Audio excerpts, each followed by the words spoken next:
Supportables week 6 is now past us. It was another pretty exciting one. High scores all over, a lot of greens, a couple reds, which we'll get to, and one epically red. But for the most part, it really did come down to, did you have a few guys that went off, and did you have one of the guys who got hurt or fumbled and then pieced out? But we'll get to all that, because what also happened this week, we had a continuation of our number one going on their streak, and we had two matchups come down to under 2 points. In fact, the Monday Night Miracle was down to under 1. So we're going to get to those, but first, a quick peek at some stories that happened in week 6. Only a couple weeks ago, I suggested everyone went to their roster and decided who should stay and who should go, and who knew that actual NFL teams might have been listening. Coming into week 7, we've had a couple weeks in a row now of some major shifts that I thought would be worth mentioning, because some of us, if you're not doing so well, maybe you're considering some major shifts. Maybe this is inspiration, but the reasons why I think would be a little bit different. I think the team that pops up first is obviously New York Jets for a couple reasons. I already kind of spoke last week about, the big decision and getting rid of the head coach and all that mess. And sure enough, at this point in time, just after the release, Rodgers, who is a noted critic of mainstream media and yet is kind of a part of it now, made it very, very clear that he had nothing to do with the firing, and that even though they had some verbal altercations and some disagreements, that they would have worked it out. And this was just as much a surprise to him as it was to everyone else. And yet 1 week later, they hired his bestest buddy as the wide receiver, traded for, and now Davante Adams is going to be a Jet. Maybe a few weeks after a few people thought that they would, but does make you kind of think if Rodgers does have some input. I don't know. He's always been very skeptical, so maybe you should follow his advice and do your own research and not just listen to the person on TV talking. But this did get me thinking a little bit about what would be next. Now, we do have some other coaches who could be on the chopping block. Most notably after Dallas just got absolutely embarrassed by the Lions. If you didn't catch that, it was near 50 to under 10. That would be probably one of the odds-on favorites, but personally, and if you like gambling, if you don't, I don't know why you'd be in this league, but if you like gambling and you can gamble on things like this, I'm just saying check the odds for Jacksonville's coach, because you're looking at the New York Jets situation just multiplied by a little bit. Now, to kind of remember why and what happened before the Jets fired their head coach, well, they had a London game where they lost a game they were supposed to lose against one of the only undefeated teams in Minnesota. But their owner is Woody Johnson. I'm going to pause while you giggle at his name. And yes, he is the same Woody Johnson, who's a noted Trump supporter, also was the U.S. ambassador to the UK and Johnson & Johnson affiliate. So when he was in London, it was noted that he was there with a bunch of his billionaire friends talking about awesome billionaire things, only to watch his team get, and as probably he quotes, embarrassed. And then he made a pretty rash decision. The reason I'm suggesting it is not because I think the decision's bad, but let's start making predictions as to what's next. Jacksonville now celebrates their second week in a row in London, and they are kind of London's darling team. When they were sticking London with people, it was the Jacksonville Jaguars all throughout, so they actually get at least a game there every year. But now it's their second game in a row. Last week, they coughed one up to the Bears. This week, they're playing the Patriots, who are not a good team, but they do have a new, young, and exciting quarterback people are talking about. So if the Jaguars lose, we could look at their owner, Shahid Khan, and if that name sounds familiar, you might be a wrestling fan. He is a co-owner of a wrestling company. Not that one. They made the Netflix documentary. The other one, the other big one. I guess you have to know more wrestling if you know that. But he also is an owner of the Fulham Football Club, and he did have a bunch of his rich people friends watching his rich people team do their thing, and they did not do their thing. 2 weeks in a row, billionaire owner, ego.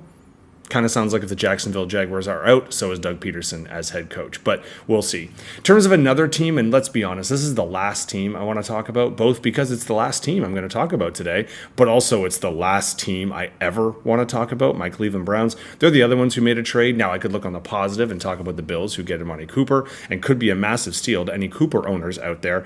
Instead, I'd like to focus on my Browns that are just now trading away everything, because just recently I was around a few people that have football teams that they like, and they were talking to me about what it's like to watch their team play, and how much more nervous they get and how excited they get on a win. And I guess I just can't relate, can I? Because that's not really something us Brown fans do right now. And it really is to do with not just our anemic offense that scores anywhere between 13 and 18 points every week.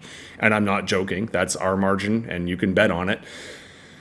But once again, not to mention him too many more times, but we did sign someone who was accused of so many things, and we signed him after the accusations to one of the largest guaranteed contracts of all time. The only reason I mention this is when I saw Denver was playing on the Thursday nighter. That reminded me of when I did go and see Denver at Cleveland many, many years ago on a Thursday night, and I thought about bad quarterbacking decisions because most of you know me. If you see me show up to a draft with a Cleveland Browns jersey, I bought it that week. Let's go Brady Quinn, in for a comeback. But their current quarterback actually has only been in Cleveland for about 3 years, not 3 full seasons yet, but it is true. He has had more settlements than thrown touchdowns. So let's just that sit in for a good second. So if you do have a favorite football team, feel great about cheering for it, because the alternative is being a Browns fan.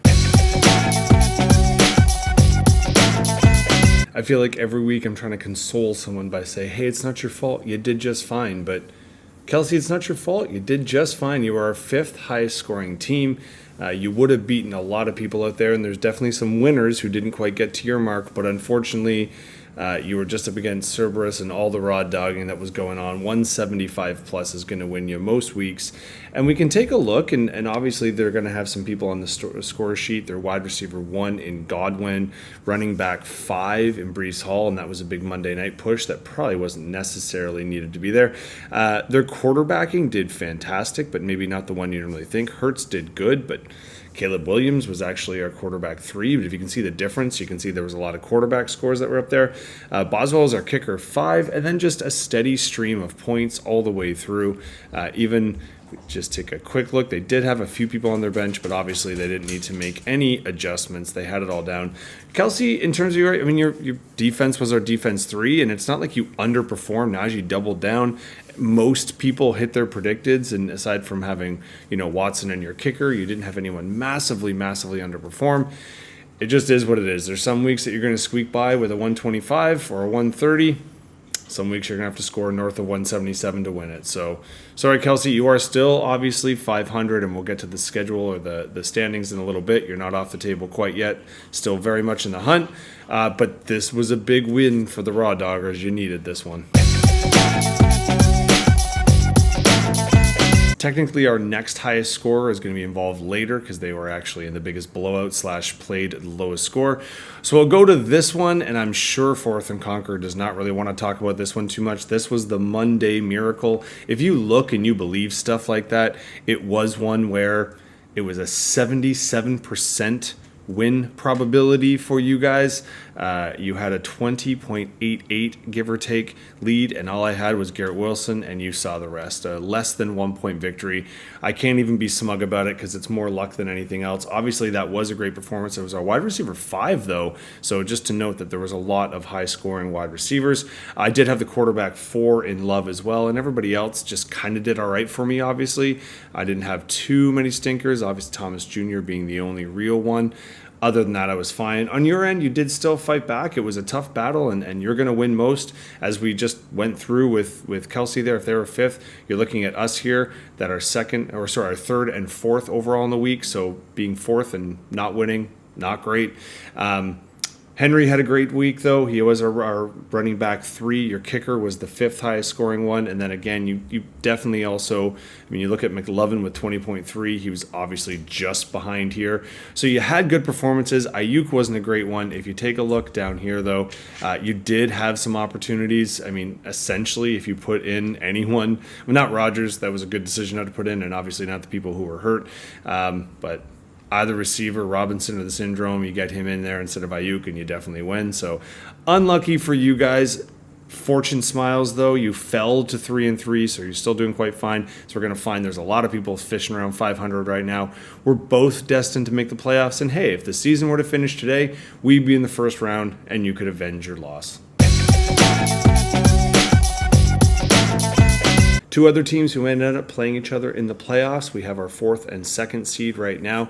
Raph, James, I know there's a couple teams that maybe would have rather played both you guys, but hey, doesn't matter. You got the win. You moved to 4-2. Well done. Randy falling to 3-3. We're going to see a lot of people at that number. We're going to see a lot of ties coming through, but you're in the 4th spot because of all the points that you've scored. In terms of points scored this week, you pretty much just hit your predicted, so it's nothing that great, but Bijan was definitely great for you, running back 4. No one else was a massive disappointment. I mean, Tanks Bigsby is not someone you're expecting to really pull a lot of points. You could say Chase a bit of a disappointment because he's been going off so much recently. But other than that, you were kind of just around where you needed to be. Where Raph, you did step up a little bit. Sorry, Raph and James. I want to include both. Although you had your defense too, and how to score that many points on a defense when you let up 27 points. You get a touchdown, 5 sacks, and 2 picks, right? So obviously they got a lot of points in the go. Kraft was a bit of a disappointment after last week. Same with Mooney because you guys have been shining a bit, but you did take 2 Atlanta wide receivers. You can't expect both to go off. In your basements here, nothing really fishing except for the fact that Randy would have been smart to play both Atlanta running back. Should have done the 2 running back versus 2 wide receiver set. You definitely would have taken that one down. But as I mentioned, not panic alert for either one of you. You're both still in the playoffs, both still top 4, so things could definitely be worse. You know, every once in a while, Jackie will actually talk to me about fantasy sports. Not super often, because she knows not to ask questions. I will just talk on forever. If you think these videos are rambly, try and be in that conversation. Anywho, this particular week, it was obviously a bye week for both. And what is the only thing that comforts you on a bye week? Playing another team that's on a bye week. And I said to Jackie, the only thing you hope for, if you can squeak one out, great. But if not, just hope you're not the last person on the totem pole so you have to buy drinks. So congrats to both of you on a bye week. You did manage. And if how bad of a bye week, let's scroll down to our benches. Yeah, not a lot going on, especially in your case. I mean, Sutton could have been okay. Everyone else was a no-show. And Jackie, in your case, he actually got hurt, and he's out for next week. So just something to bear in mind. But how do we take a look? I mean, Kate and Nick, it wasn't a complete loss. You obviously were well under predicted, but Debo was the wide receiver 4, so at least you had that going for you. It really was your running backs that killed you. Jackie, your running backs did not take off, and one actually got hurt, which really hurt your cause. But what helped your cause, the return of A.J. Brown. He was our wide receiver 3. You had our quarterback 2 in Baker. He's kept his role going. And you actually had our tight end, I believe, 4 in Andrews, finally reaching the top 5 that you were looking for. So obviously not ideal, but Jackie, hey, 3-3, and you're in that mix and currently in the playoff spot. Kate and Nick, you're technically only 1 game out, but there's a lot of teams in that spot, so you're not in panic mode yet, but I certainly would want to make a move if I were you. New week, same result for Juliet and Lara. They're now 6-0. This is going on a pretty epic run, and they did it by more than a couple touchdowns, more than doubling the attempt from our current basement dweller here in Pamela. Now, just to clarify, as I said on the group chat, remember, after 2 rounds, you get the dead round. We did add the dead round last year because there was not enough teams, so essentially everyone would have almost having to buy a couple times. We'll keep it because we only have 10 teams, and there's 14 weeks we do this for, so it's nice that not every team would necessarily have to pay, and certainly most wouldn't have to do it twice. So on your 3rd week of losing, it's a dead week, and now the next time, if ever, maybe Pamela will never be lowest again, but if she is, it goes to the next lowest. I'll be able to tell who listens to the videos and who remembers last year based on the questions I'll get, if and when that actually happens. Pamela, we can talk about it quickly. Obviously, you didn't have much on the go, although you did have our QB5, which is actually worse because if you have someone who goes off, that means everyone else super didn't. Dax has to be your biggest kind of fart on that one. He really had a horrible game, and they actually ended up pulling him at one point. You obviously had more points on your bench because you couldn't have had any less points, but I don't think it would have helped you out anyway. If it really, you want to torture yourself and do the math, don't worry, it doesn't work out in your favor. Maybe you climb up a little bit, but you really just had a kind of collective lack of effort. And realistically, Juliet and Lara, you were the ones who kind of stole the show here. If you got to think about it, you had a quarterback who scored 21, and he wasn't one of your quarterbacks that crapped. It was actually Goff that was our quarterback 1. You would think the other way around. And then Mixon, our running back 1. So when you have the top in a couple key positions like that, obviously it's going to go pretty well. Even our tight end, it was our tight end 2, but it was the tight end 1 in terms of it was the best one that anyone started because no one owned Cole Kmet this week. So it was just destined in the stars. You can even, taking a look from top to bottom, even your kicker kind of stepped up and was in the top 5. So one of those weeks where you weren't going to be stopped. You were our 2nd highest scoring week. So had you bumped into, Juliet, someone that you tend to share a place with, that would have been the only team to take you down. And I'm sure you're really happy that did not happen this week because I'm definitely hearing if that's the team that ends up taking you down, I'm betting you'll hear it. kind of moves on now. This is our last score. So let's go to the schedules and really ask ourselves, will any team be able to take down Lara and Juliet?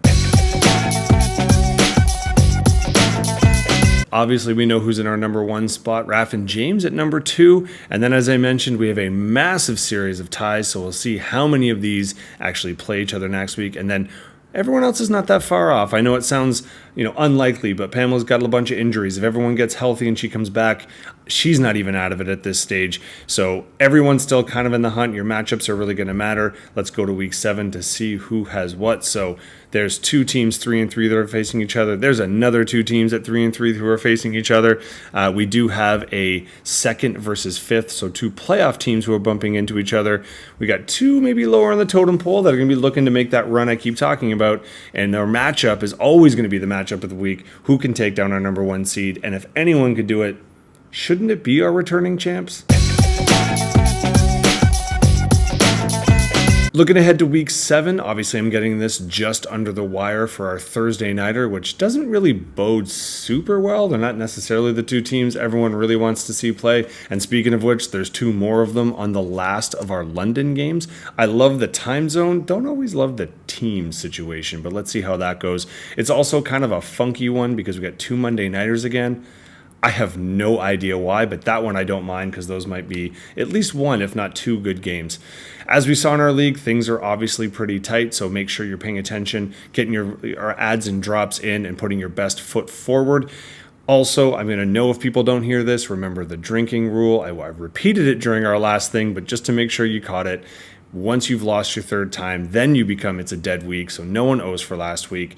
If, and we're hoping it doesn't happen, but if Pamela's ever last again, it would go to the 2nd to last. So you can already start pre-writing your comment if you want. I tend to have faith that she won't be in the last place again, but if it does happen, I will know if you've listened to the video or not. So there's my 2 cents. Enjoy week 7 and best of luck.